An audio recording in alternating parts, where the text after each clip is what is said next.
Hello everyone, this is General Hand Grenade. Welcome to my war room in Prince George, British Columbia. I've taken some time off this week because I've been feeling under the weather all week. So I thought I'd set up the board, and I was going to do some play testing. I've got another week coming off at the end of the month.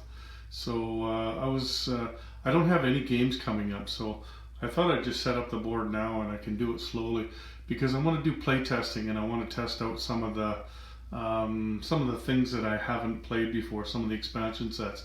I've done videos on them, but I haven't played them in games. Before I get to that, I just wanted to show you up on the wall there. That's from Combat Miniatures, Richard at Combat Miniatures. He has these little pictures that you can get, and there's a lot more of them. I think there was like 14 of them or something like that. I've only got 4 of them right now, and then just got some cheap frames for them. And anyway, there are lots of propaganda posters. I was looking for something to put in the war room, and so I'm glad I found those. Anyway, so here's the board, and I'm going to be playing with an awful lot of stuff.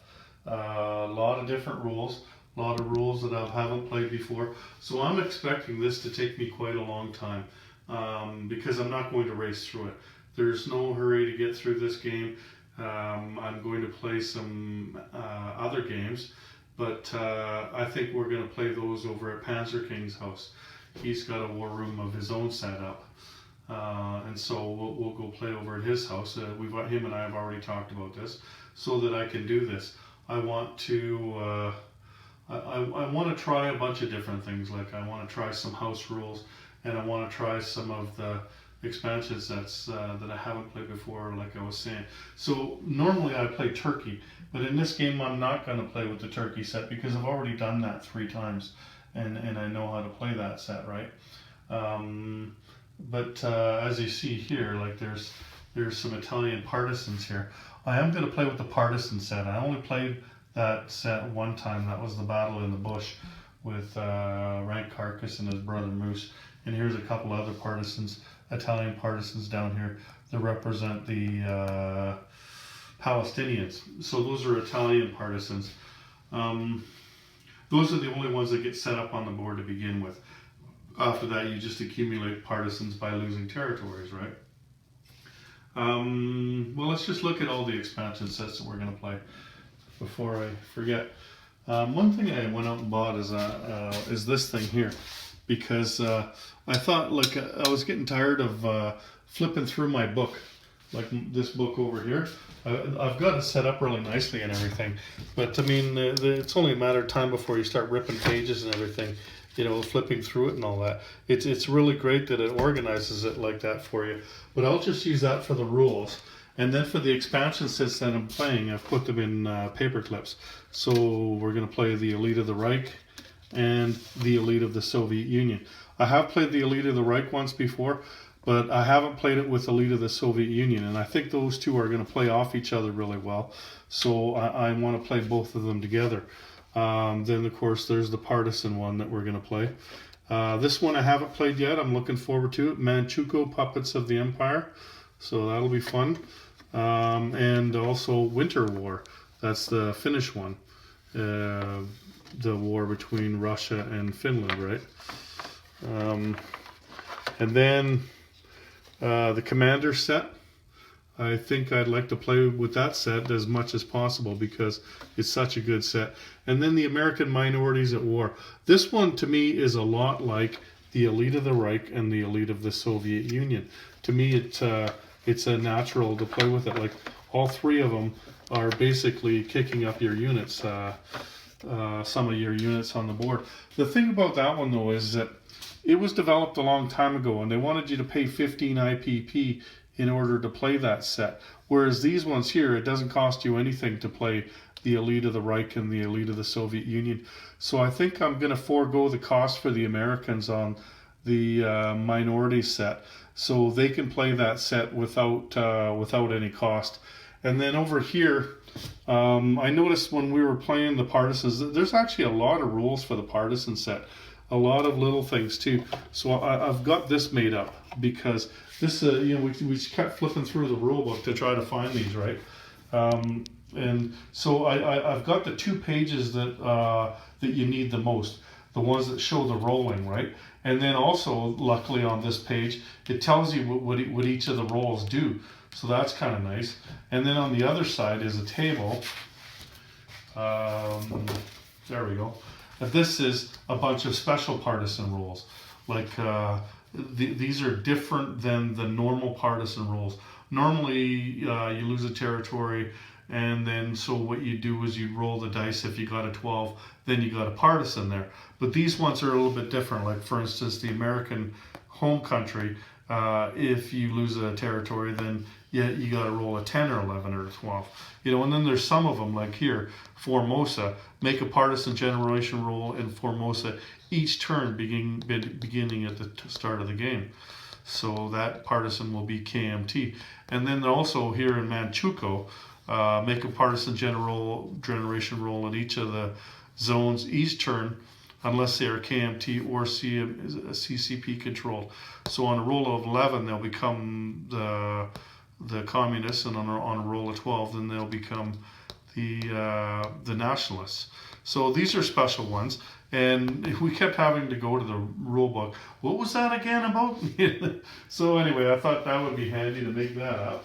And then this one here, this is just one for the America units. That's later on in the game, because these are all specialty units. So you'd have to roll some kind of technology before you get in those. So I don't expect to have to pull that one out for a while, and probably won't use it for too many things.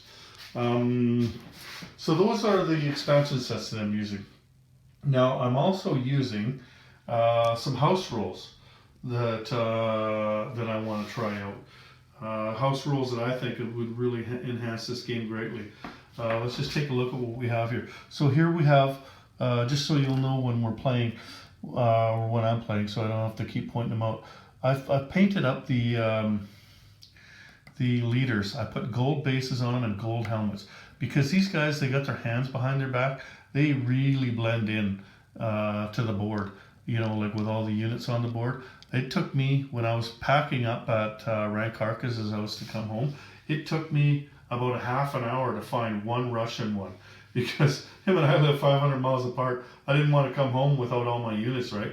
It took me half an hour to find a Russian one. He was over with the Italians or something, right? So I couldn't find him anywhere. And then the one of the house rules that I'm playing is Global War Heroes, and I'll go through that briefly in a second. But those are the guys with the red bases. Like this one would be the Japanese Global War Hero. So I'll just refer to them as heroes for the rest of the game. And as you can see, we have Manchukuo set up. So that's the first time I've had it set up on the board here. And I'll just show you the other rules that I'm playing with. So some of the rules that I'm playing with are not necessarily my rules. Okay, let's try to get that glare out of there. I'm going to play some of the rules that are going to be in the game next year, or at least that they're proposing for the game next year. I'm going to play test them myself so that I can give them some feedback on that. Some of the things that they're going to put into the game: tank destroyer, attack 5, defense 5, movement 2, cost 6. It has a target selection of 1 to 2 for armor. So what these are tank killers, right? Having that target selection there. Self-propelled artillery. So they're like regular artillery, 3, 2. The only difference is movement of 2, cost of 5. And then the armored car, attack 3, defense 2, movement 2, cost 3. So the same as a horse, you know, like cavalry. And I don't like that. I want to try to do something about that. And I've talked about this before. What they were used for, these armored cars, was for reconnaissance. So I'm going to use a paired 1-to-1 boost an artillery unit. So that could be regular artillery or self-propelled artillery. It won't be anti-aircraft artillery. I mean, all you had to do was look up in the sky to find a plane, right? You didn't need an armored car for that. So just your regular artillery or your self-propelled artillery. And then we've got the Global War Heroes here. That's the unit I showed you there with the red bases. Now they're an attack unit. They're like special forces, and you should go to my video that I put out not long ago. It was called Global War Heroes. It'll tell you more about it. I'm just going to go through briefly. So they attack at 4, they defend at 2. So it's not going to do you any good to stack a bunch of them on your capital. They move 2 on the ground. They're going to move through the air as well, right? They cost 5. So they can accompany airborne because they're a smaller unit. They can one plane is going to take an airborne unit plus one of your heroes with it. And when you do an amphibious assault, they can ride on transports, but they can also ride on any other ship as well by themselves. And what they will do is just boost 2 infantry to Marines on an amphibious assault. Like that's for the first round, right? Because and that's any kind of infantry. It could be your mountain infantry. It could be anybody that is attacking the amphibiously. Because if you don't, if they're not Marines, then you take double casualties on them, right? So with this, it'll still be single casualties. So one Global War hero is going to boost 2 infantry. And if you want to know why that is, then like I said, go watch the video. I'm not going to go through it all again today. And they can accompany the blitz. So when you're blitzing, like with your tanks and your mechs and stuff, they don't have to pair with a tank or with a mech or anything like that. They're just, they're going to blitz with these guys, because they can move 2 spaces too. But they can't blitz on their own. They can't just take 1 space and then go and take another space after that. In other words, there has to be a tank, right? Because the only way you can blitz is with a tank. I guess the Germans could blitz with a Panzer Grenadier by itself, but so basically you can blitz with a tank, but you don't have to be paired with the tank. Now, there's also some new convoy rating rules coming out next year, and this is what they've proposed. I don't know if they've changed it since then, but before, the escorts could be along the same line, same convoy line, and then they would get an escort role. Now the escorts have to be in the same zone. It's just that the escorts were overpowered, right? It seems like you were losing a lot of submarines. Well, at least it was when I was playing the game anyway, and that's probably the experience that you had too, is that the submarines, like, it wasn't even worth doing convoy raiding because you were just losing subs doing that. Anyway, so the escorts must be in the same zone, just like the combat air patrol planes have to be in the same zone in order to get that roll against. And you can convoy in this, like more than 1 sub can convoy in the same zone. Like you could have 2 subs convoying in the same sea zone. But there is a roll at 1, and it's an inherent convoy defense per sub. So you don't even need a unit. When a sub goes to raid you, then you do the raiding and everything, and then afterwards you just roll, try to get a 1, and that's what you're going to use against your subs. The other thing that I didn't write down too was that you can convoy raid with a surface raiding ship that has a movement ability of 3 spaces, and it's at +0. So like a regular sub is at +2, I believe. The regular ship would be at 0. Another thing I'm going to use is Tankograd. So you get a free tank complex in Ural. It produces up to 3 armor units, and those 3 armor units will be -1 to purchase. So here is Ural right here. There was a real complex located, I can't pronounce the name of the town, but it was located right up against the Ural Mountains back here. It might have been somewhere down along here or whatever. I actually think this mountain range is supposed to be back a little ways. I think that's a little too close to Moscow. But anyway, it's in Urals here. And so there will be a complex that goes down here. And that complex, it won't look like the other ones. I've actually got a red one that I'm going to use. And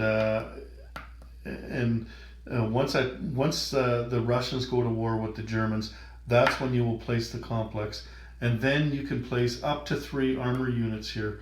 Nothing else. You can't place infantry or mechs or anything like that.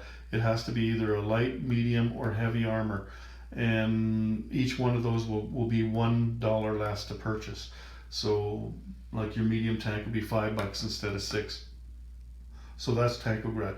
And if Tankograd, like if the Germans or the Japanese or the Italians for that matter, take out Tankograd, they don't get to use that complex. That complex gets destroyed. They produced a lot of tanks here. And of course, it was on a rail line too, so this was very, very beneficial to the Russian war effort. So that's why I'm putting it in there. And another house rule that I'm using is one that I stole off a Rank Carcass, and that's the medium factory. In the regular game, there's only major and minor factories. So this is basically right in the middle of those two factories. A minor factor would be 5 and 5, and a major factor would be 5, 5, 5, and 5. This one's going to be 15, like 5, 5, and 5, and you'll be able to place 3 units there. And then the capital ship damage. I never liked the capital ship damage rules in this game. What it is now, it's 2d6. Last game I played, I was repairing 3 Japanese capital ships. It cost me $26. That's just ridiculous. It shouldn't cost you that much. So what I'm doing is I'm using the initial placement here. Here's a battleship here. So battleship for the Americans cost 5, 5, 5, and 5. So to replace or to repair a regular American battleship, it's going to cost 5. However, you look at the Iowa class battleship, it's 7, 6, 6, and 6. So it will cost 7 IPP to repair an Iowa class battleship. And then you have, where's your carrier here? 4, 4, 4, and 4. So it'll cost 4 IPP to repair an American carrier. And be advised that not all of the prices are the same for all of the nations. The Americans and the Japanese, and I believe the British, are a little bit cheaper in their costs for units, for naval units, because that's what they did, was they built them. I think, for instance, and maybe the Italians as well. The Germans do cost a little bit more, and I'm not sure. I'm not going to go through them all. But anyway, that's what I'm going to do for the costs, and that's just one idea. Another idea is just using 1d6. To me, like a battleship that's damaged, or a carrier that's damaged 6, I mean, that's lots of damage when you consider how much it costs to purchase one of those things, right? Like at some point, you got to say, this isn't worth sailing at 3,000 miles back to port to fix, like we're better off scuttling it, right? So to me, it doesn't make sense to have to pay perhaps $12 to repair something. And the other thing I don't like is that, so let's say you're out here, way out here, you've attacked Hawaii. Like, this is what I did. I attacked Hawaii, right? So let's say you're way over here and you're thousands of miles away from Japan, and then you've decided there's a big battle here and there's a lot of boats in here. You've decided to take your damage on the battleship instead of on a sub or something, right? Okay, so then you sail it all the way back home, and then, like we're talking thousands and thousands of miles, and then all of a sudden it costs 12, like, instead of 2, or it costs 2 instead of 12. Like, you didn't know that it was going to cost that much by the time you got home. Sure, you might not have been able to see a hole on the very bottom or something like that, but I mean, it could have been that big a hole, or you would have sunk, right? Like, you should have some kind of idea how much that battleship costs to fix by the time you get back there. So to me, getting back to your shipyard and repairing it and being completely surprised by the cost just does not seem realistic. And that's just the way I feel about it, though. Like, other people feel differently. I had this debate with some guys the other day on WhatsApp there. A bunch of us were talking about it, and this is just the way I feel about it. Like, I think that when you're in a battle and there's a bunch of boats and you're trying to decide what should I lose, then you should know how much you're going to lose, right? Like, you should know, okay, this is an Iowa class battleship. Should I take the damage on it? That's going to cost me 7. Or should I take this destroyer? That will cost me 8. And then there's not just the IPPs involved. There's, okay, he's got a bunch of subs, so I'm going to need this destroyer, or whatever. Like, there's a lot of different factors, but you should try to take as much of the chance out of it as you can, and just leave as much of the game as you can up to strategy, as far as I'm concerned. Like some people would just like to roll for everything, and there's nothing wrong with that. I just think that if just about everything in this game is already rolling, so if we can take some of that out and just put some strategy in, I'm good with that, and that's the way I want to play the game.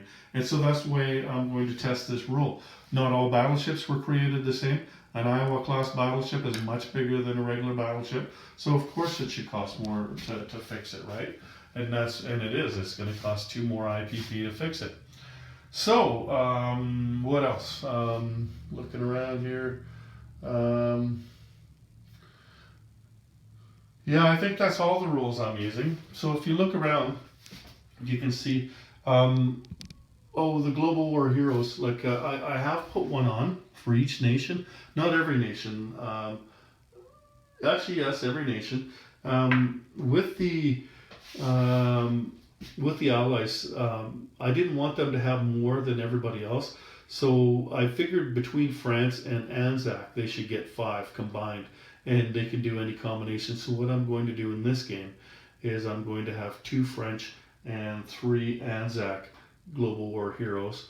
I've put one on at the beginning of the game, and then after that, they will be available to purchase in 1939, July of 1939. So that will be, because that's when the war starts to ramp up. I've put one in now because I figured each nation probably had some kind of elite fighting force, already. And there's the American one down there. Not everybody gets a commander. The Americans get a commander. The Russians didn't get a commander because of the purge. Stalin didn't trust any of his generals, so he killed them all. As soon as the guy started looking like he was a good general, then he had to kill him. That's just Stalin. But anyway, there's one more thing, one more house rule that I played with every game since I've started this, and that is rolling for weapons. I thought I'd do that now. So I'm using a 12-sided dice, and there's 13 weapons. I believe the game next year will be 15 weapons, so I'm going to have to change the way I do this. But right now there's 13. So how I do it is I take a 12-sided dice, and I decide, okay, I'm Germany. I'm going to say, okay, with Germany, I don't want this weapon. And so I replace that weapon with improved shipyards, because improved shipyards is number 13. So for instance, Germany, what don't they want? Germany could use just about everything, right?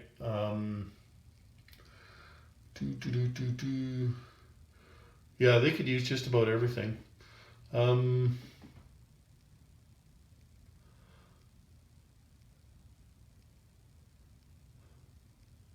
Let's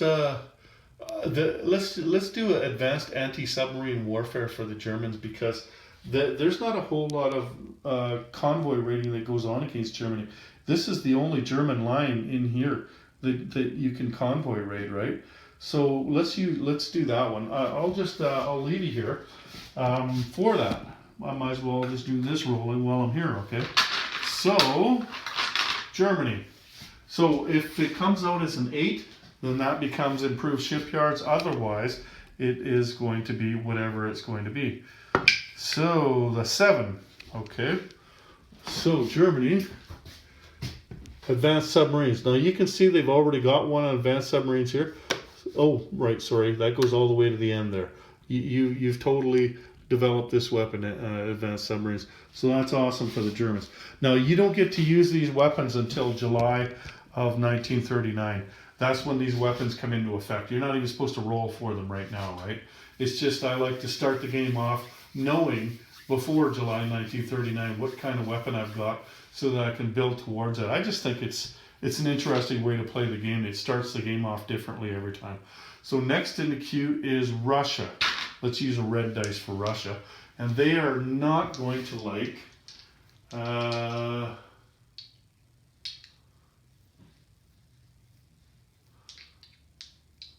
they're not going to do strategic rockets. They don't want strategic rockets. So if a 9 comes up, then they get improved shipyards. And they got a 4. Jet aircraft. Jet aircraft works for everybody. Nothing wrong with jet aircraft. So number 4 over here. Russia gets jet aircraft. So then the Japanese, better use yellow for the Japanese. Then they're not going to get rockets. Strategic rockets are not very good in this game because it only has a distance of 2. So, and you're only rolling against somebody's complex. Like you put a rocket over here. What are you going to hit with it?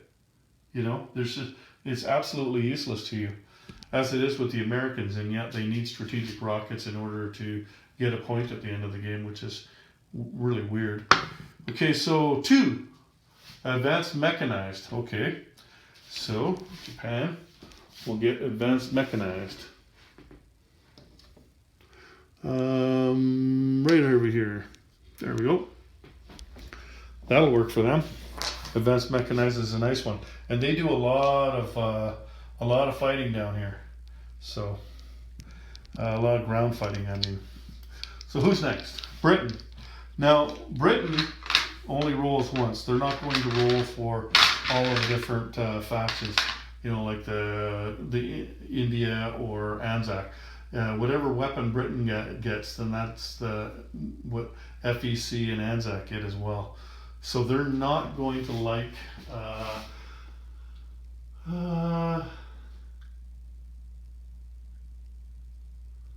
take a look here. You know what? They don't want that rockets either. I just don't like rockets in this game. You know, I'd be okay if they changed that one. 12. Improve factories. That was excellent. Because Britain, of course, starts somewhere else, right? Like they're not on Eurasia, so their improved factories will be excellent. So here they are down here. Yeah, you take the median factory and that's improved. I think that goes to 4 or 5 units. I can't remember. I think it's plus 1 unit. So there you go. What else? Who's next? France. And that's the other thing about doing it this way. There's no way that France would ever roll the dice or ever pay for this because in July of 1939, they're either already taken out or they're just about to be taken out. So they're not going to start rolling for a weapon. So here you go. Like France actually gets a weapon in the game, right? And who knows? They might be able to purchase one of them later. Oh, I gotta decide. I guess let's just not get that.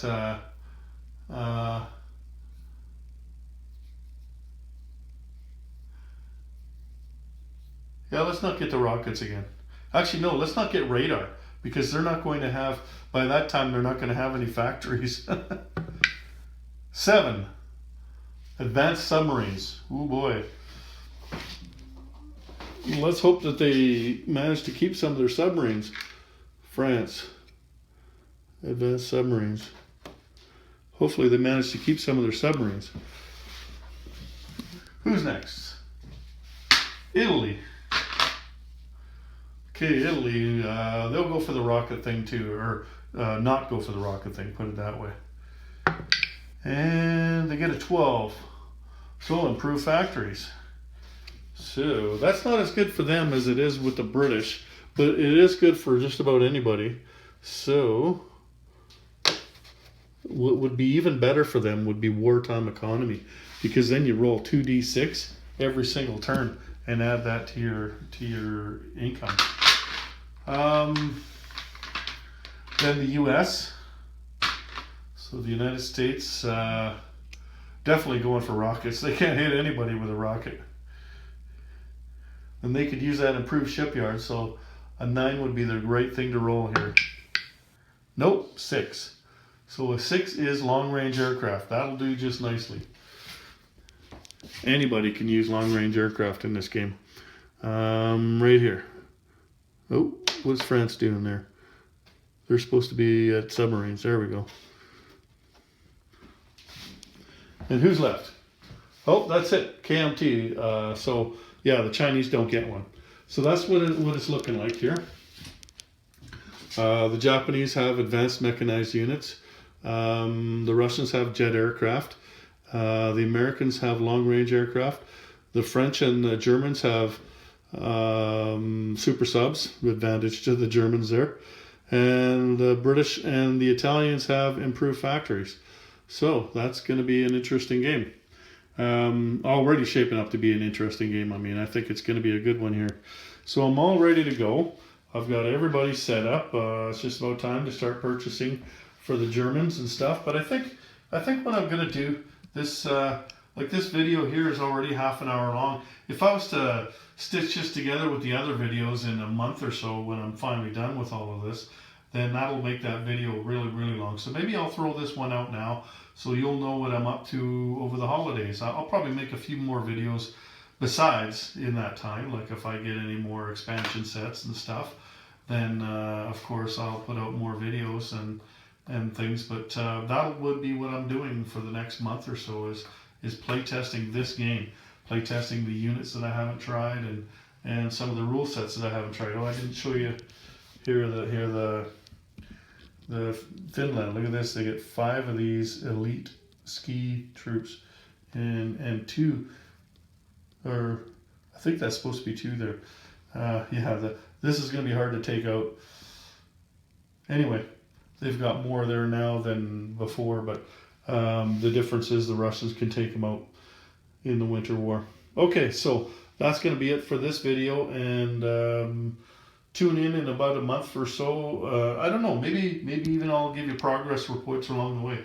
Like maybe I'll show you when the war starts, like when France falls or something. Hey, this is what's happened to this point or something.